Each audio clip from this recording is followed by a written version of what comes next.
ये जो इंडिया ने हमारे मुल्क के साथ किया है, इसका खामियाजा इंडिया को भुगतना पड़ेगा। हमको इंडिया को दिखाना पड़ेगा उसने किससे पंगा लिया है। वैसे मैं तुमको सच बताऊं तो इंडिया ने हमसे पंगा ना लिया, हमने लिया इंडिया से पंगा। ना तुम कश्मीर में हिंदू लोगों को मरवाते और ना यू ऐसा हो तो तुमने उकसायो इंडिया। जो तुमने वो कांड करवाया कश्मीर में जाकर पैंट खुलवा खुलवा के दिखाओ तुम हिंदू हो या मुसलमान हो। अगर तुम यू सब ना करते ना तो आज यू हमारा पाकिस्तान मट्टी में न मिलता। अब इंडिया आग बबूला हुआ पड़ो, आग बबूला। अगर तुम यू सब कांड ना करवाते ना तो यू सब ना होता। अब देखो मिशन सिंदूर का नतीजा क्या हाल बना दिया इंडिया ने पाकिस्तान का। बड़ा मजा आवे ना तुम्हें आतंकवाद फैलाने में। अब भुगतो। बड़ी छाती चौड़ाकर बुलवाया ना तुमने कि कह देना मोदी से जाकर के हमने तुम्हारे पति को मार दिया है। सुन ली वो बात मोदी ने। तुमने हिंदुस्तानी अवाम को सिंदूर मिटाने की कोशिश करी, अब सिंदूर हमें मिटा रहा है। चला दिया मोदी ने मिशन सिंदूर। अरे हैदर तेरी तो गांड डर के मारे फटी पड़ी है। बड़ा तरस आ रहा है तेरे को हिंदुस्तानियों पर। शायद तू भूल गया है किसके सामने अपनी जवान चला रहा है। तुझको बारूद में मिलाकर राख करने में मुझे ज्यादा टाइम नहीं लगेगा। हमारा काम है आतंक फैलाना, और जब तक कश्मीर पाकिस्तान को नहीं मिल जाता तब तक मैं आतंक फैलाता रहूंगा। हिंदू मरते रहेंगे। अगर तुम ऐसे हिंदुओं को मारते रहेंगे तो इंडिया शांत न बैठेगा। हिंदुस्तान हमें मिट्टी में मिला देगा, मिट्टी में नक्साते पाकिस्तान को नाम निशान मिटा देगा इंडिया। शुरुआत हो चुकी है। इंडिया ने हमको दिखा दिया है वो क्या कर सकता है, उसके पास कितनी पावर है। तो पाकिस्तान भी किसी से कम नहीं है हैदर। पाकिस्तान तो दूर की बात रही, अगर मैं चाहूं तो इंडिया का ऐसा हाल करूंगा, ऐसा हाल करूंगा इंडिया ने सपने में भी नहीं सोचा होगा। अभी तो मैंने पहलगाम हमले में 28 लोगों को ही मरवाया है नाम पूछ पूछ कर। अगर इंडिया ने ये हमला नहीं रोका तो अब के सैकड़ों हिंदू मरेंगे, और तू भी मरेगा अगर तूने हिंदुस्तान की तरफ पचने की कोशिश करी। और इस तबाही का क्या जो हिंदुस्तान यहाँ पे कर रहा है। इंडिया ने एक रात में पूरी सिटी को तहस नहस कर दिया, इसका क्या। इंडिया पाकिस्तान का कितना भी नुकसान कर दे, कितनी भी मिसाइलें छोड़ दे, पर हमको उनको लगने नहीं देना है हमारा नुकसान हुआ है। बेशक हमारी ये सिटी तहस नहस हो गई है, पर इंडिया वालों को हमको लगने नहीं देना है कि हमारी ये सिटी बर्बाद हो गई है। उनको हमें दिखाना है कि उन मिसाइलों से हमारा कुछ नहीं बिगड़ा है। पाकिस्तान के तगड़े सिस्टम ने उन मिसाइलों को हवा में ही तहस नहस कर दिया है, ऐसा दिखाना है हमको। यहाँ पर फोटो खींचो मेरी और सोशल मीडिया पर डाल दो, फेसबुक इंस्टाग्राम जहाँ भी मन करे वहाँ डाल दो, ताकि इंडिया वाले देख सके हमारा कुछ नहीं बिगड़ा है। पर सब कुछ तो बिगड़ गया। अरे ये पीछे वाली तो बिल्डिंग सही है, बस ये लियो ना फोटो में। मेरे साथ ये पीछे वाली बिल्डिंग ले और डाल दे सोशल मीडिया पे। अगर तुमने ऐसा कर दिया और सोशल मीडिया पे डरवा भी दिया और मान लो इंडिया वाले ने वो फोटो देख भी लिया, फिर इंडिया वाले और गुस्सा में आ जाएंगे। अब की बार जितनी मिसाइल उनने छोड़ी है ना, तो अगली बार वो या तो दुगनी मिसाइल छोड़ेंगे। तुम तो पाकिस्तान बर्बाद करने पे तुले हो। अब इस जंग को रोकने का एक ही तरीका है बॉस। पाकिस्तान की जान तुम्हारे हाथ में है, पाकिस्तान को तुम ही बचा सकते हो। वो कैसे? तुमको अपनी कुर्बानी देनी पड़ेगी। तुमको अपने आप को इंडिया के हवाले करना पड़ेगा और उनके सामने कबूल करना पड़ेगा कि पहलगाम हमले में तुमने ही हिंदुओं को मरवाया था। फिर इंडिया वाले यह बात सुन के तुमको जनता के हवाले कर देंगे, और जनता तुम्हारी चाहे गांड मारे चाहे तुमको मारे तो बात खत्म, वहीं फैसला हो जाएगा। जैसे ही इंडिया वाले तुमको मार देंगे तो आतंक भी खत्म और तुम भी खत्म और पाकिस्तान बच जाएगा। फिर मैं ऐसा ना करूँ तुझको मरवा दूं, मरवा क्या दूं, मैं खुद ही मार दूं तेरे को। ए बॉस तुमका मारेंगे मोकू, एक दो दिन में मैं खुद ही मर जाऊंगा। इंडिया ने ऊपर से मिसाइल गोला छोड़ने तो चालू कर दिए हैं, तो कई दिन मेरे ऊपर भी मिसाइल गिर जाएगी तो मैं भी खत्म हो जाऊंगा। तुमका मारोगे मोकू। अल्लाह हमारे साथ है। जब तक अल्लाह हमारे साथ है मिसाइल हमारा कुछ नहीं बिगाड़ सकती। कहाँ से गिरी है ये मिसाइल? पेड़ पे तो गिरी ना होगी, आसमान से गिरी है। वो तो सही है, यहाँ में कोई तकनीकी खराबी है, यही मारे यू फटी ना। अगर यू फट जाती यू तो हमारे पूरे मोहल्ले तहस नहस कर देती। कब गिरी यू? अरे तू मोते ज्यादा पूछा ताछी मत कर, अल्लाह का शुक्र मान जो तेरी जान बच गई। तेरी का हम सबकी जान बच गई। अगर यू फट जाती ना तो हम सब में तो कोई जिंदा न बचता आज। मैं तो सोच रहा हूँ कि रात में काई को निकाह विका पड़ा जा रहा दिखे, तो वाकई खुशी में बम पटाखे फूट रहे हैं, पर बम पटाखे यहाँ तो मिसाइल फूट रही रात में। कल रात के हमले से तो हम बच गए हैं और भारत फिर हमला करेगा हम पर। दोबारा उम्मीद नहीं है हमारे बचने की, हमें कुछ ना कुछ सोचना पड़ेगा ताकि हमारी जान बच सके। पर ऐसा क्या करें हम जो हमारी जान बच जा? हम सबको ऐसी जगह पर छुपना पड़ेगा जो भारत की मिसाइल हमें ढूंढ ना सके। पाकिस्तान में ऐसी जगह है भी कोई जो हम वह जगह पे अपने आप को सेफ महसूस कर सकें? कुछ ना कुछ तो करना पड़ेगा अगर हमको जिंदा रहना है तो। एक आइडिया है मेरे पास। हम इस मिसाइल को पाकिस्तान की सरकार को बेच देते हैं। पाकिस्तान के पास वैसे ही गोला बारूद की कमी है, तो हम इस मिसाइल को पाकिस्तान को बेच देते हैं तो वो हमको अच्छी कीमत देंगे। 2-3 करोड़ की तो बिक ही जाएगी है। जैसे ही हमको पाकिस्तान की सरकार 2-3 करोड़ रुपए देगी तो उन पैसों से हम विदेश चले जाएंगे। चाहे फिर पाकिस्तान बचे या ना बचे, हमारा कुछ नहीं बिगड़ेगा। क्या सोचता है मोहम्मद रफीक? बात में तो दम है तेरे आइडिया में दम तो है, पर इससे खतरनाक आइडिया मेरे पास है। इतनी जल्दी क्यों हम पाकिस्तान को छोड़ें? 1-2 हफ्ते बिजनेस ही कर लेते हैं मिसाइलों का। जैसे ही भारत हम पर रोज हमला करेगा तो उनकी 1-2 मिसाइल खराब निकले करेंगी, तो फिर हम उन मिसाइलों को पाकिस्तान की सरकार को बेच देंगे और बहुत पैसा कमाएंगे। जैसे ही हम पे 1-2 अरब रुपया हो जाएगा तो हम पाकिस्तान को छोड़ देंगे। यही मौका है अल्लाह की दुआ से हमारे पास अरबपति बनने का। यहाँ हमारी गांड फटी पड़ी है, जान के लाले पड़ रहे हैं और तो बिजनेस की सोच रही है। बनेगा तू भारत की मिसाइलें ने पाकिस्तान की सरकार को बेच के अरबपति। अरे पहले अपनी उन मिसाइलें जान ही बचा ले, खराब मिसाइलें तो जब ढूंढेगा तू। जब भारत हम पे हमला करने आएगा तू का खड़ा है यू देखेगा हाँ यू मिसाइल खराब लिख रही या उठा के हम पाकिस्तान को बेच देंगे। भारत की 100 मिसाइलें में तो लेकर गई 1 आध खराब, वो भी गलती थे। एक बात कान में डाल ले मेरी, अगर भारत हम पे दोबारा हमला करे ना तो दूर रहिए मिसाइलन से, नहीं तो तेरी राख भी ना बचेगी। बिजनेस करेंगे बिजनेस, मिसाइलन ने बेच के अरबपति बनना है इनको, अरबपति। चलो उठाओ या मिसाइल बम में, कोई ना कोई तो खरीद ले हमसे। पाकिस्तान के आतंकवादियों ने जो हमारे हिंदुस्तान के भाइयों के साथ किया है वो बहुत गलत किया है। पहलगाम में जो हमारे 28 हिंदुओं को बेइज्जत करके मारा गया है, बहुत गलत हुआ है वो। पाकिस्तान के आतंकवादियों की इतनी हिम्मत जो अपने बड़े पापन के साथ गद्दारी करे। अरे हमारा हिंदुस्तान पाकिस्तान को अपना बच्चा समझकर माफ करता गया और वो पीछे से छुरा घोंपता गया।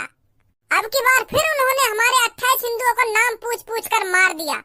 तो भज्जी अब तू इतना काय को गुस्सा है रो? हमारा भारत पाकिस्तान से बदला ले तो रो। ऑपरेशन सिंदूर चलाया है भारत ने पाकिस्तान को सबक सिखाने के लिए, ताकि पाकिस्तान को उसकी औकात पता चल सके कि उसने भारत से पंगा लेकर कितनी बड़ी गलती कर दी है। सब्बो तेरी बात ठीक है कि भारत पाकिस्तान से बदला ले रहा है, पर बदला मुझे भी लेना है। मुझे उन आतंकवादियों से बदला लेना है जिनने पहलगाम हमले में मेरे 28 भाइयों को मारा है। तो अब मैंने सोच लिया है भज्जी पाकिस्तान जाएगा उन आतंकवादियों को ढूंढने, उन्हें दिखाने के जब हिंदुस्तानियों को गुस्सा आता है तो वो क्या से क्या कर सकते हैं। भज्जी के अंदर जो आग लगी पड़ी है वो तभी शांत होगी जब भज्जी उन आतंकवादियों को ढूंढकर इंडिया लाएगा और उनकी गर्दन धड़ से अलग कर देगा। भज्जी शांत है जा, तो को कुछ ऐसा करने की जरूरत ना है। हमारी भारतीय सेना आतंकवादी ने ढूंढ कर मारता रही है। तू भी सब कैसी बात कर रही है? कोई जरूरी है हमारी भारतीय सेना आतंकवादी ने ढूंढ कर मारे, हम न मार सके? जो हमारी भारतीय सेना की छाती में आग लगी पड़ी है ना, तो वही आग मेरी भी छाती में लगी पड़ी है। मैं भी आतंकवादी ने ढूंढ कर मारूंगा। भज्जी पाकिस्तान जाएगा और उस आतंकवादी को पकड़कर इंडिया लाएगा, फिर मैं उसकी पैंट उतरवाऊंगा, फिर मैं उससे पूछूंगा दिखा अपनी टुनटनी, ये तू हिंदू है या मुस्लिम? पर मैं बातें इतना कुछ पूछूंगा काय को, जब मुझे पता हो यू आतंकवादी है तो मैं वाली पैंट काय को उतरवाऊंगा, मैं सीधी वाली गर्दन धड़ से अलग कर दूंगा।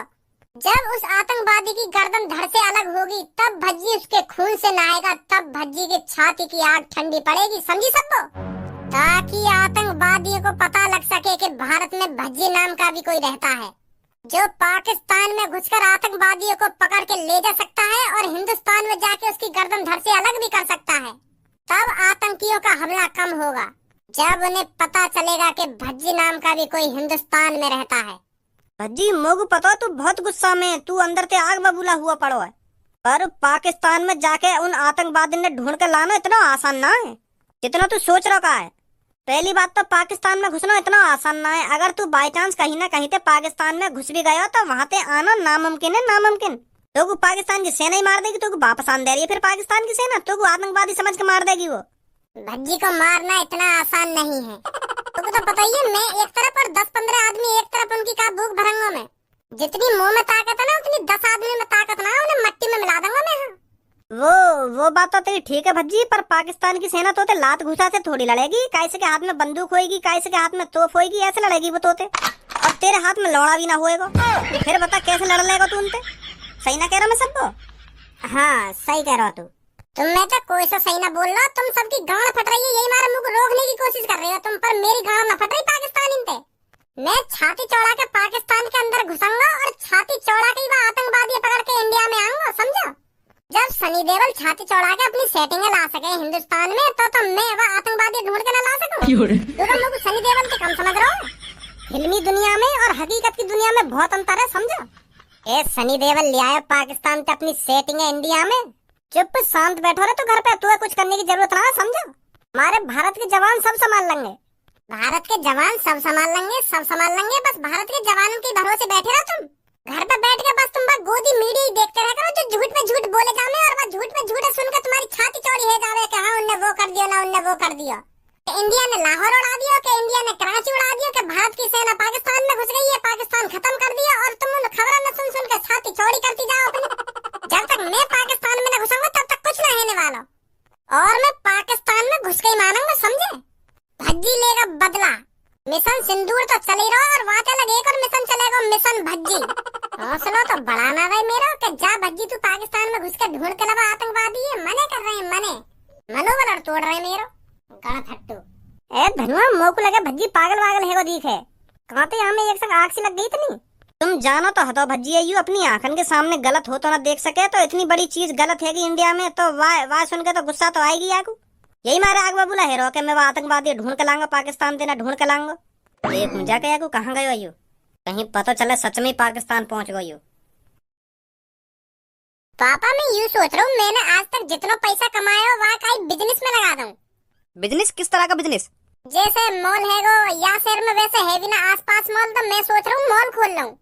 और अगर पापा मेरा मॉल चल गो ना तो बहुत पैसा कमाऊंगा बात में। हाँ, जितना पैसा मैं मॉल में लगाऊंगा ना बात दुगना तिगना चौगुना कमा लूंगा मैं। हाँ पापा, बहुत अच्छी सोच है बेटा तेरी।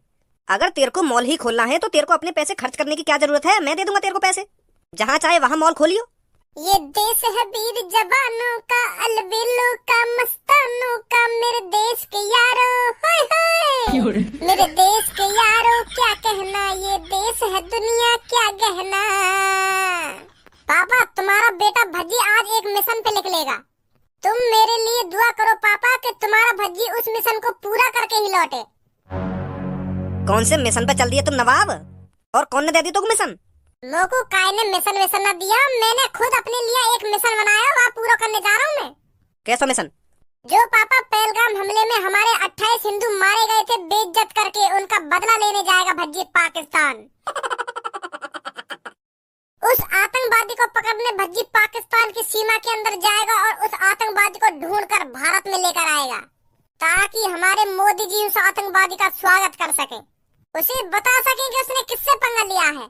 मोदी जी तो बाद में बताएंगे बाबू, पहले मैं बताऊंगा बाबू ने कौन से पंगा लिया है। माधर चौथ की पाकिस्तान की थूत छेद तो लाऊंगा मैं। हाँ, हिंदुस्तान में तब पता चलेगी बाबू का पूरे पाकिस्तान को पता चलेगी कि हिंदुस्तान के अंदर कितने खतरनाक खतरनाक बालक हैं, और वो जब अपनी सी पर आ जाते हैं तो क्या से क्या कर सकते हैं। जब हमारे हिंदुस्तान की सेना सब कुछ कर रही है तो तुमको पाकिस्तान जाने की क्या जरूरत है? वहाँ हमले को हिंदुस्तान बदला लेता रहो पाकिस्तान से। वो बात तो तुम्हारी ठीक है पापा कि हिंदुस्तान बदला ले रहा है, और वाक़ा का जो मेरे सीने में आग लगी पड़ी है वह कांडा सुन के मेरे अंदर जुनून भरा पड़ा कूट कूट के पाकिस्तान के अंदर जाने को और वह आतंकवादी ढूंढ कर लाने को। वो जुनून तो नहीं मिट्टी में मिल जाएगा और मेरी छाती की आग नहीं बुझ जाएगी अगर मैं पाकिस्तान में गया तो। पापा भज्जी पाकिस्तान जरूर जाएगा और उस आतंकवादी को ढूंढ कर जरूर लाएगा, और पूरे हिंदुस्तान को दिखाएगा कि भज्जी के ये है वो आतंकवादी जिन्होंने पहलगाम हमले में हमारे 28 हिंदुओं को मारा था। अभी ढंगते टट्टी धोनी आवे ना पाकिस्तान में चल दिया आतंकवादी ढूंढने। बात तो ऐसी करेगा जो हमें सुनकर लगे कि हाँ यह काम भज्जी कर सके। जब हमारे मोदी जी पाकिस्तान के अंदर मिसाइल गिरवा रहे हैं तो पाकिस्तान के अंदर जाने की क्या जरूरत है? मिसाइल तो ये आतंकवादी मर जाएंगे, तो ढूंढ कर लाने की कोई जरूरत ना है। आपको हमारे मोदी जी है ना, सब संभाल लेंगे। अरे मोदी जी तो संभाल ही रहे। पहलगाम हमले में वो 28 लोग नहीं मरे हैं, मेरे 28 भाई मरे हैं, 28 भाई, और उन भाइयों का बदला भज्जी लेना चाहता है भज्जी। इसलिए भज्जी पाकिस्तान के अंदर जाएगा और उस आतंकवादी को ढूंढकर भारत लाएगा, तब उसकी थूत छेदेगा। और जब तक भज्जी पाकिस्तान के अंदर से उस आतंकवादी को ढूंढकर नहीं लाता तब तक भज्जी शांत नहीं बैठेगा। बड़े भैया तू ना समझ सके मेरे अंदर की आग है जो मेरे सीने के अंदर जली पड़ी है। तू नहीं समझ सकता उस जोश को जो मेरे अंदर कूट कूट के कह रहा है कि उस आतंकवादी को ढूंढ के ला भज्जी। तुम गणपट्टू लोग कैसे समझ जाएंगे ये बात? मर्द समझ सकता है, सिर्फ मर्द। तुम तो बस घर में बैठ कर टीवी देख सको कि मोदी ने वो करवा दिया वो करवा दिया। ओए अब तू ज्यादा ना बोल रही है, खड़ा है क्या कुछ? चलो अब तुमसे मैं ज्यादा न बोलूंगा, बस तुम मेरा एक छोटा सा काम कर दो, मोको 2-2.5 करोड़ रुपए दे दो। हाँ जल्दी से। पहले मोको उन 2-2.5 करोड़ रुपए से एक AK-47 खरीदनी है और एक तोप भी खरीदनी है और कुछ 5-6 ग्रेनेड, तो बहुत है। स्मोक भी खरीद लूंगा एक आध। कहीं कुछ पाकिस्तान में गड़बड़ है गई मेरे संग तो बम बम तो छोड़ दूंगा, बच के निकलता आऊंगा मैं वहां से आतंकवादी पकड़ के। ऐसी बात है पापा? ए पापा तुम भी इतनी देर से यहाँ की बकवास सुने जा रहे हो, यूं बकवास करते जा रहे हो और तुम सुनते जा रहे हो। यूं ना तो कान पे लगाने आके तो थूत पे आके अभी पाकिस्तान जाने का भूत उतर जाएगा। यहाँ को मजाक समझ रहे हो? तो पाकिस्तान जाने को मजाक यहाँ को अभी यूं बात ना पता, पाकिस्तान के अंदर यूं जैसी कदम रखेगा ना तो यहाँ पे बम गोला छूटने चालू हो जाएंगे। हाँ यूं पहुंच जाएगा पाकिस्तान में, या बॉर्डर पे राख कर देंगे। अगर तुम्हार भैया को पाकिस्तान के अंदर जाने को दम ना है तो और कहीं भैया की तो गांड मत फाड़ तू। तो पाकिस्तान के बॉर्डर पे बम गोला छूटने चालू हो जाएंगे ना, चालू हो जाएंगे।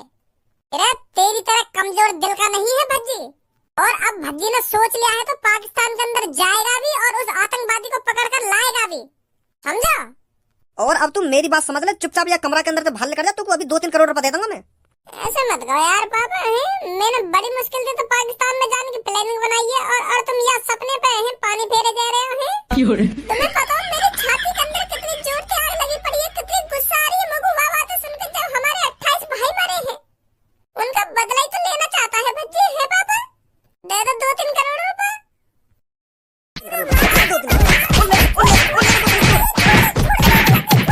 अभी तेरी छाती की आग बुझी है ना बुझी के दोबारा बुझाऊं? पापा तुम कितना भी मान लो मुझको, पर यू भज्जी की छाती की आग जब भी बुझेगी जब भज्जी पाकिस्तान से वो आतंकवादी ढूंढ कर लाएगा। अगर तुम मेरी यह चीज में मदद ना करोगे तो कोई और से मदद मांगूंगा मैं, पर पाकिस्तान जरूर जाऊंगा। हाँ, और वह आतंकवादी ढूंढ कर भारत में जरूर लाऊंगा।